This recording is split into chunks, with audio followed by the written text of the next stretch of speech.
Halo guys, assalamualaikum, selamat datang kembali di NN Top 11 Channel. Apa kabar semuanya? Semoga teman-teman selalu sehat dimanapun berada. Tidak terasa, mungkin ketika video ini tayang kita sudah berada di awal musim. Dan saya ucapkan selamat buat teman-teman yang musim lalu sukses meraih berbagai gelar juara, mulai Cup, Liga ataupun Liga Champion dan Piala Super. Atau buat teman-teman yang hanya meraih double winner ataupun hanya meraih satu gelar juara. Saya ucapkan selamat karena kalian sudah menjadi manajer yang luar biasa mendampingi tim sepanjang musim dan mendapatkan hasil yang memuaskan. Oke, selamat buat teman-teman semua yang juara. Dan buat teman-teman yang gagal total, tetap semangat. Saya harap musim ini teman-teman juara. Tetap semangat, tetap berusaha, dan tetap berlatih setiap hari agar tim teman-teman meraih hasil positif musim ini.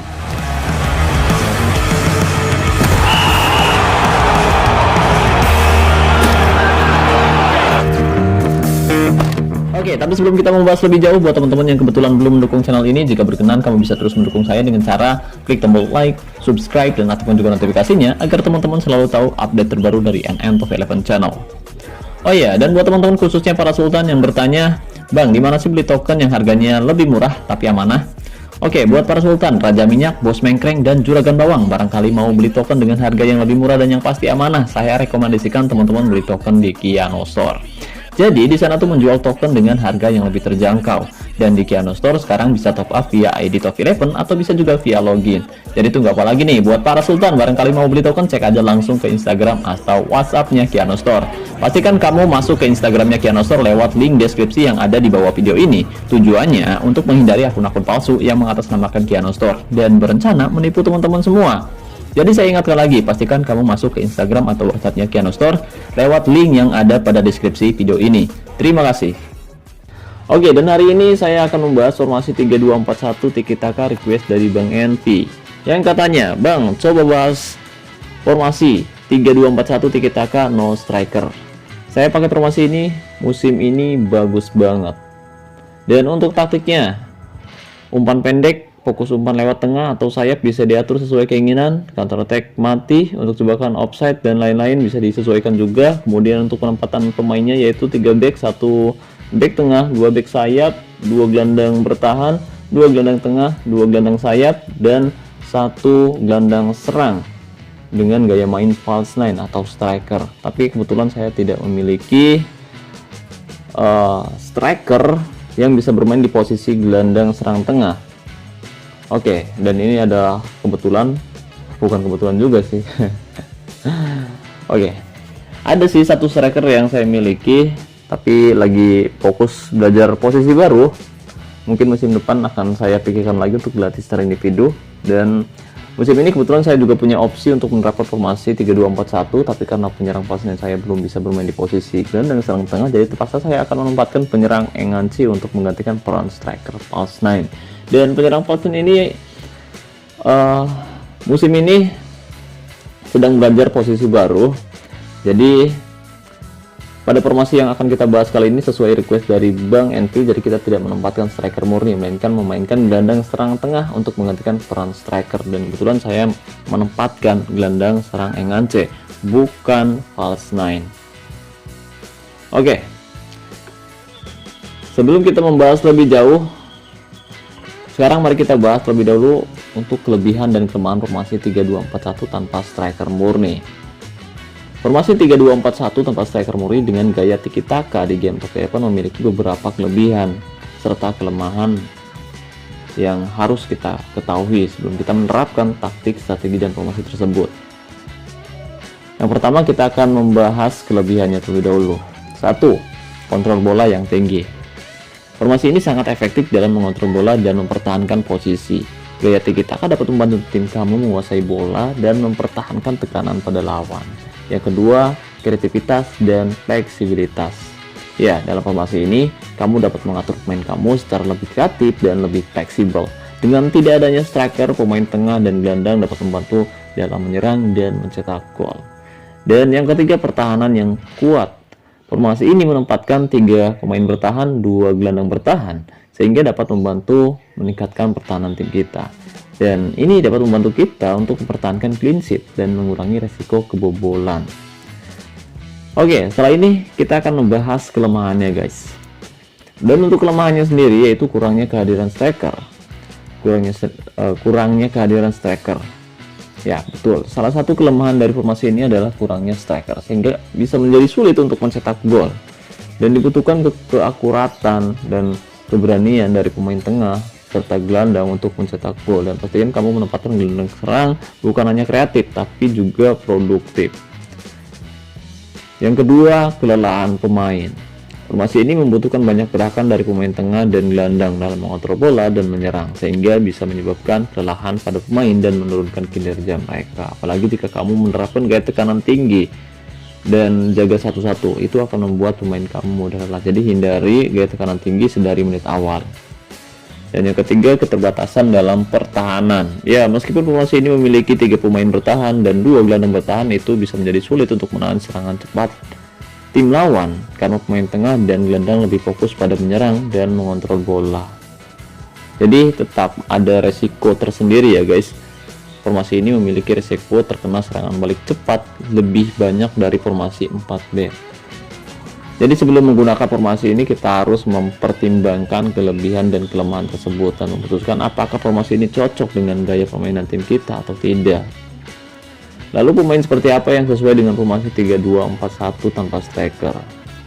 Formasi 3-2-4-1 tiki taka tanpa striker membutuhkan pemain-pemain dengan kemampuan teknikal yang tinggi guys. Kemudian fokus pada posisi dan gerakan atau penempatan posisi dan kemampuan mempertahankan posisi bola dengan baik. Jadi kita akan membahas juga beberapa pemain yang bisa cocok dengan formasi tersebut di game Top 11. Ini menurut saya pribadi bisa jadi salah. Buat teman-teman yang memang lebih paham, silahkan tinggalkan komentar di bawah video ini. Mulai dari posisi penjaga gawang. Pemain yang bisa memulai serangan dengan umpan atau lemparan dan sepakan yang baik jadi sangat penting untuk formasi ini. Jadi penjaga gawang yang cocok memiliki atribut sepakan, lemparan, dan refleks yang bagus bisa ditempatkan untuk formasi 3-2-4-1. Dan yang kedua, back tengah. Back tengah, pemain yang kuat dalam pertahanan dan memiliki kemampuan mengawal bola dengan baik, sangat penting. Pilihlah back tengah yang kuat seperti stopper, karena kita hanya menempatkan satu back tengah saja guys. Ya, sesuai request dari Bang NP, kita hanya menempatkan satu back tengah, 2 back sayap. Kemudian untuk back sayapnya sendiri, pemain yang harus kita tempatkan yaitu pemain yang cepat, lincah, dan mampu memberikan umpan silang yang baik dari sisi sayap. Itu sangat penting guys. Pilihlah back sayap yang memiliki kebugaran atau stamina tinggi dan kemampuan umpan silang yang baik. Oke, jangan lupa tackle juga karena ketika back sayap itu pergi meninggalkan posisinya, otomatis akan ada banyak celah di bawah kedua sayap. Jadi back sayap juga harus memiliki tackle, keberanian, kemudian umpan silang. Tapi menurut saya utamakan tackle. Dan selanjutnya, gelandang tengah. Pemain yang bisa mengatur tempo permainan dan memiliki kemampuan mengatur serangan sangat penting. Pilihlah gelandang tengah dengan kemampuan dribble, kreativitas, dan kemampuan umpan yang baik untuk bermain sebagai tim yang menerapkan strategi tiki taka. Jadi kita harus memiliki gelandang tengah kreatif. Bukan hanya kreatif, kontrol bola juga baik, dan juga passingnya juga bagus. Jangan lupa penempatan posisi. Dan karena kita menempatkan 2 pivot atau ada 4 pivot ya, 4 pivot bahkan, jadi harus ada salah satu gelandang tengah yang memiliki atribut tembakan yang bagus untuk mengejutkan lawan melakukan tembakan dari luar kotak penalti. Dan selanjutnya untuk gelandang sayap. Gelandang sayap, pemain yang cepat, lincah, dan mampu memberikan umpan silang yang baik dari sisi sayap, itu sangat penting. Jadi pilihlah gelandang sayap dengan kemampuan umpan dan kemampuan mencetak gol yang baik. Kalau ada gelandang sayap yang bisa bermain di 2 posisi berbeda, contoh misalkan MR dan MR, agar atribut penyelesaian dan tembakannya terbuka, itu akan jauh lebih efektif. Dan yang keenam, penyerang tengah. Pemain yang dapat memberikan umpan yang baik dan memiliki kemampuan mencetak gol yang tinggi sangat penting. Jadi pilihlah penyerang tengah dengan kemampuan dribble dan kreativitas yang tinggi dan kemampuan mencetak gol yang baik. Untuk itu pastikan atribut penyelesaian dan tembakannya juga bagus. Jadi dalam formasi ini, pilihan pemain sangat tergantung pada gaya permainan yang kita inginkan. Pastikan kamu memilih pemain yang cocok dengan taktik dan strategi kamu, serta dapat bermain dengan baik di posisi yang diperlukan dalam formasi ini. Oke, dan untuk taktiknya sendiri, Saya akan sesuaikan taktiknya seperti request dari Bang Envy yang katanya coba terapkan strategi tiki taka. Dan sesuai request juga, kali ini saya menerapkan taktik dengan mentality menyerang, fokus umpan perpaduan. Kita akan fokus terlebih dahulu perpaduan, setelah itu kita akan coba menyerang dari area tengah.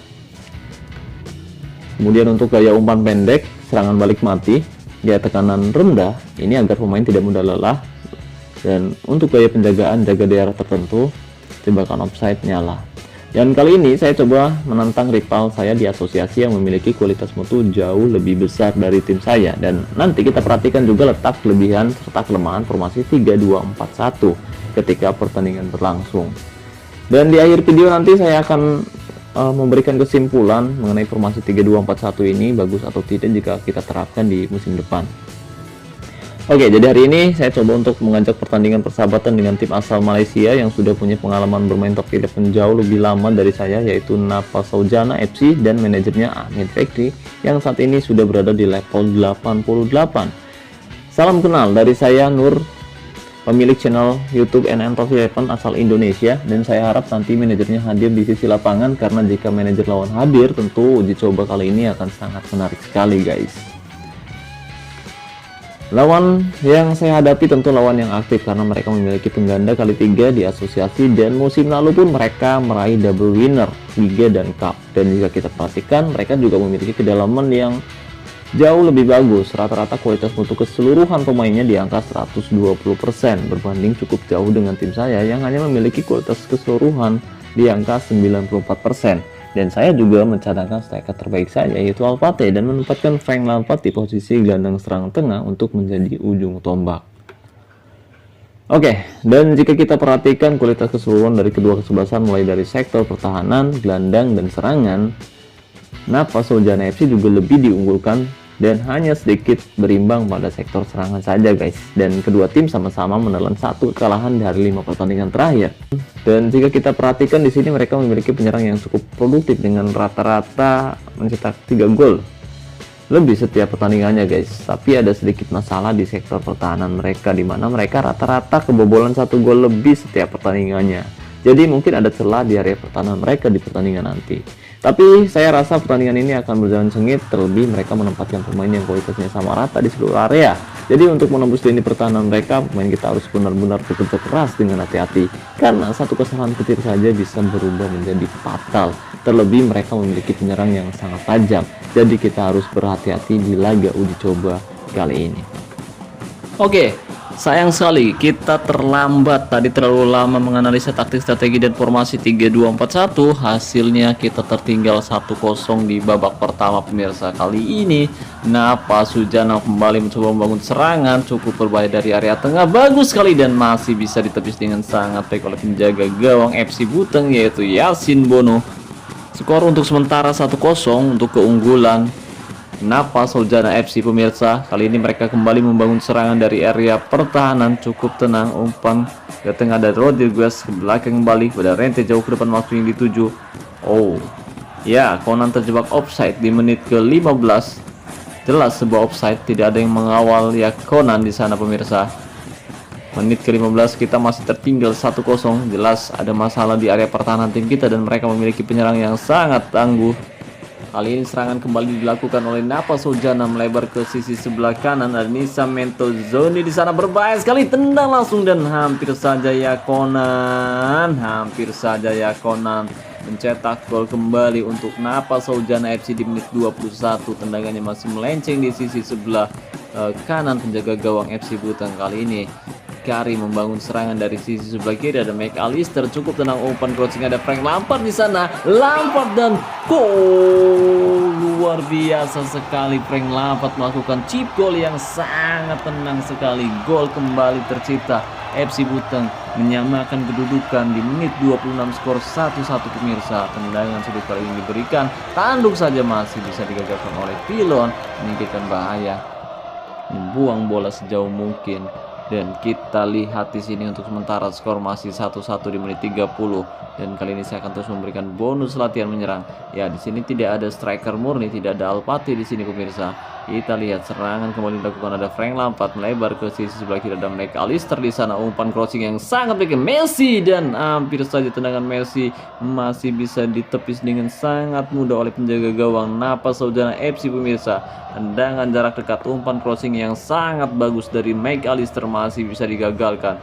Kali ini FC Buteng kembali membangun serangan dari area tengah, ada Mac Allister. Oh, sayang sekali Keldusuk melakukan pelanggaran yang cukup keras terhadap Mac Allister, dan Mac Allister cedera.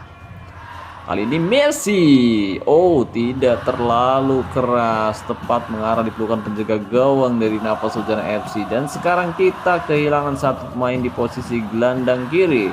Kita harus melakukan perubahan, tapi saya tidak memiliki opsi di pemain di posisi gelandang kiri pemirsa. Terpaksa saya harus memasukkan gelandang serang kiri. Oke, Lampard kali ini bermain sedikit melebar ke kiri dan terpaksa dia bermain tidak di posisi terbaiknya.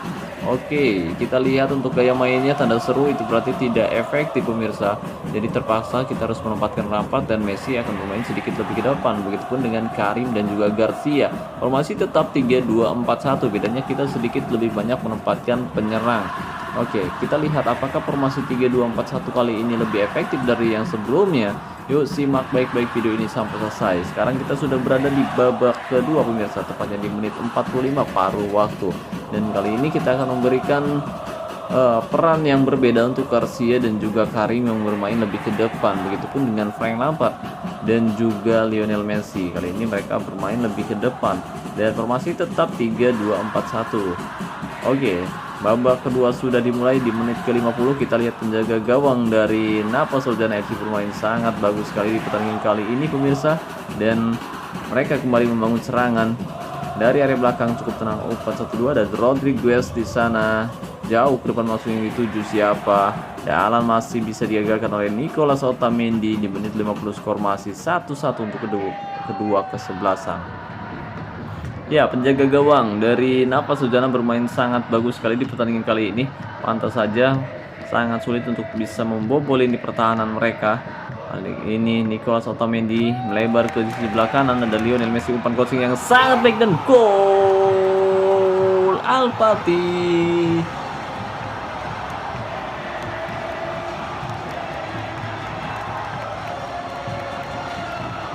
Oke, kita unggul kali ini. Alpati masuk di babak kedua dan dia berhasil menggandakan kedudukan untuk comeback, dan sayang sekali baru aja comeback langsung dibales. Kita lihat harusnya offside nih, ada potensi offside, dan offside. Aduh, onside bos. Kita lihat bung di sini pasti Meto Junior berhasil mencetak satu gol untuk menyamakan kedudukan di menit 64. Skor menjadi 2-2. Baru saja FC Buteng bisa unggul 2-1, tapi sayang sekali mereka memiliki penyerang yang sangat bagus sekali dan langsung menyamakan kedudukan. Kali ini serangan kembali dilakukan oleh FC Buteng, tapi bisa digagalkan di menit 65. Skor masih 2-2. Oke, kita lihat formasi 4-1-2-3 pistol yang diterapkan oleh Napa Saujana memang cukup bagus di pertandingan kali ini ya. Dan Nascimento umpan kepada siapa, kembali kepada Nascimento kembali. Nascimento Junior melewati 2 penjagaan, 3 penjagaan luar biasa, masih bisa diamankan oleh Yasin Bono. Sepakan keras jarak dekat yang dilakukan oleh Nascimento masih bisa ditangkap dengan sangat mudah oleh penjaga gawang FC Buteng. Kali ini FC Buteng membangun serangan, membalas serangan dari area tengah, ada Frank Lampard di sana, umpan kembali kepada Ferdi di sana, ada Frank Lampard kembali melewati 2 penjaga, tendang langsung dan gol. Sepakan jarak jauh yang dilakukan oleh Lampard tidak bisa dipisah oleh penjaga gawang dari Napa Saujana FC pemirsa. Skor menjadi 3-2. Kali ini FC Buteng unggul. Sepakan jarak jauh yang dilakukan oleh Frank Lampard sangat luar biasa. FC Buteng unggul. Kali ini serangan kembali dilakukan Nicolas Otamendi masih bisa dihentikan oleh pemain bertahan dari FC Buteng pemirsa. Oke, kita lihat bahwa serangan kembali dilakukan oleh FC Buteng di babak kedua. Kali ini Lionel Messi umpan kepada Nicolas Otamendi cukup tenang, ada Karim di sana. Kembali pada Frank Lampard masih bisa digagalkan, tackle yang sangat baik dari Madebi. Di menit 80 kita untuk sementara unggul 3-2 atas Napa Saujana FC, tim asal Malaysia yang bermain sangat luar biasa di pertandingan kali ini pemirsa. Ya. Oke, ini udah mau hujan pemirsa, tapi pertandingan akan segera berakhir dan hampir saja upaya Yakonan kurang maksimal di pertandingan kali ini. Yakonan tendangannya masih melambung keluar lapangan dan hanya menghasilkan tendangan gawang untuk FC Butang pemirsa. Kali ini Rodriguez umpan kepada Erdets masih bisa dipotong, serangan balik tercipta untuk FC Butang. Lampard umpan kepada Alpate, cukup tenang kembali kepada Lionel Messi. Messi sendiri di sana bisa melatih satu penjagaan. Messi dan gol!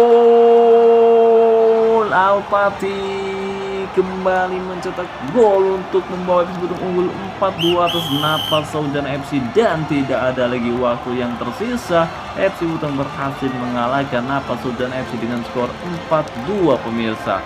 Ya, jelas kita lihat di sini ketika kita menerapkan formasi 3-2-4-1 tanpa gelandang serang, tanpa striker, itu benar-benar sulit kita di babak pertama, tapi di babak kedua kita berhasil mendominasi serangan dan kita tahu kita bisa mencetak 3 gol lagi di babak kedua dan kita menang 4-2 atas Napa Saujana FC. Jadi menurut saya formasi 3-2-4-1 tanpa striker murni masih kurang efektif. Nah, kita bisa tahu bahwa Alpate ketika masuk di babak kedua dia memberikan kejutan untuk Napa Saujana FC, meskipun dia bermain tidak di posisi striker tapi dia bermain di posisi gelandang serang tengah. Dan kita tahu cederanya McAllister dan masuknya Alpati membuat pertandingan menjadi berbeda dan kita bermain lebih terbuka dan 4 gol tercipta di pertandingan kali ini dan kita menang 4-2 atas Napa Saujana FC yang sebenarnya mereka unggul lebih dulu di babak pertama pemirsa. Kita lihat untuk penguasaan bola sendiri kita sedikit unggul 52 berbanding 48%, dan untuk total tembakan sendiri 19 kali percobaan tembakan untuk FC Butang, 10 tepat sasaran dan 4 berbuah gol. Sedangkan Napa Saujana FC melakukan 13 kali percobaan tembakan, 5 tepat sasaran dan 2 yang berbuah gol. Oke, untuk man of the match pertandingan sendiri yaitu Lionel Messi yang bermain di posisi gelandang kanan, dia mendapatkan nilai 8.8 pemirsa. Oke, kesimpulannya formasi 3-2-4-1 memang cukup bagus asalkan taktik, strategi, dan formasinya sesuai dengan pemain yang kita tempatkan. Itu yang membuat taktik, strategi, dan formasi ini bisa sangat bagus, kata Bang Envy. Nah, mungkin itu saja yang bisa saya bahas kali ini. Terima kasih banyak buat teman-teman yang sudah menonton video ini sampai selesai. Terima kasih juga buat teman-teman yang sudah request, dan saya ucapkan terima kasih buat teman-teman yang selalu mendukung dan mendoakan saya. Saya ucapkan wassalamualaikum warahmatullahi wabarakatuh. Salam olahraga, salam Top 11 Indonesia.